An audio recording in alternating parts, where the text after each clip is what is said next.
সাতক্ষীরা ৩ কালীগঞ্জ আশাশুনি আসনে বিএনপির কেন্দ্রীয় নির্বাহী কমিটির সদস্য ও গরিবের ডাক্তার খ্যাত ডাক্তার শহীদুল আলমকে মনোনয়ন না দেওয়ায় টানা দ্বিতীয় দিনের মতো বিক্ষোভ কর্মসূচি পালিত হয়েছে।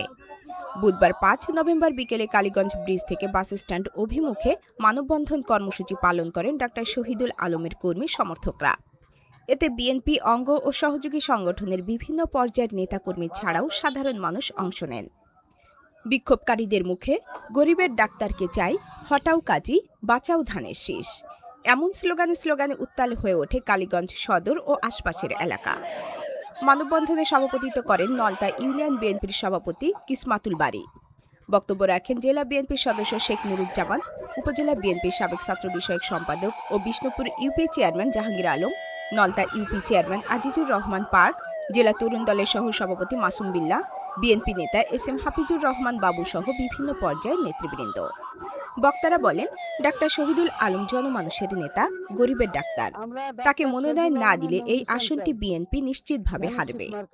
তারা দ্রুত ঘোষিত প্রার্থী কাজী আলাউদ্দিনের মনোনয়ন বাতিল করে ডাক্তার শহীদুল আলমকে পুনর্বিবেচনার মাধ্যমে মনোনয়ন দেওয়ার দাবি জানান।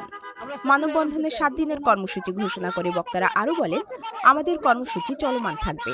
দাবি না মানলে গুলশানে বিএনপি চেয়ারপারসনের দলীয় কার্যালয় অভিমুখে যাত্রা করবে বিএনপি ও অঙ্গ সংগঠনের নেতাকর্মীরা।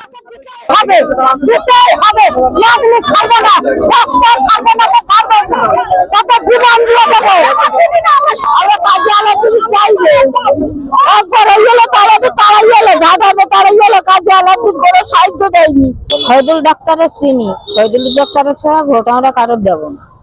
আর কাজী আলাউদ্দিনের আমরা চিনি নি।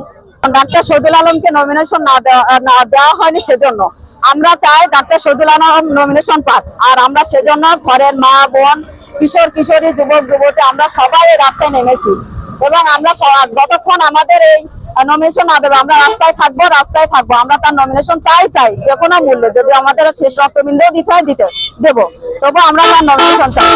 আমার একটাই দাবি, আমার বিএনপির জন্য দাবি, আজকের এই সিট যদি ডাক্তার শহীদুল আলমকে না দেওয়া হয় তাহলে এই সিট বিএনপি হারাবে। আর বিএনপি যদি একটা সিট হারায় বিএনপির ক্ষতি হবে। গত 2 দিন আগে বিএনপির যে মনোনয়ন ঘোষণা হয়েছে, যাকে এই সিটে মনোনয়ন দেওয়া হয়েছে কাজী মোহাম্মদ আলাউদ্দিন, তার সাথে এই 2টা সিটের কোন নেতা কর্মীর কোন সাংগঠনিক সম্পর্ক নাই। আমরা দীর্ঘ 17 বছর ডাক্তার শহীদুল আলমের নেতৃত্বে মামলা, হামলা, জেল, জুলুম, নির্যাতনের শিকার হওয়ার পরেও আমরা মাঠ ছেড়ে যাইনি। দফায় দফায় সড়ক অবরোধ, হরতাল ও কুশপুত্তলিকা দাহ কর্মসূচি পালন করেন। ওই সময় সাতক্ষীরা মুন্সিগঞ্জ সড়কে ঘণ্টাব্যাপী যানজট সৃষ্টি হয় এবং সাধারণ মানুষের ভোগান্তি চরমে পৌঁছায়। ধানের শীষ মার্কায় আমরা বহুত দিন থেকে আমরা শহীদুল আলমকে চাই, কিন্তু আমরা পাই না। কিন্তু এবার আমরা চাই, আমরা জানি না কে পাবে। আলাউদ্দিন কাজী আমরা চিনি না, আমরা শহীদুল আলমকে চাই।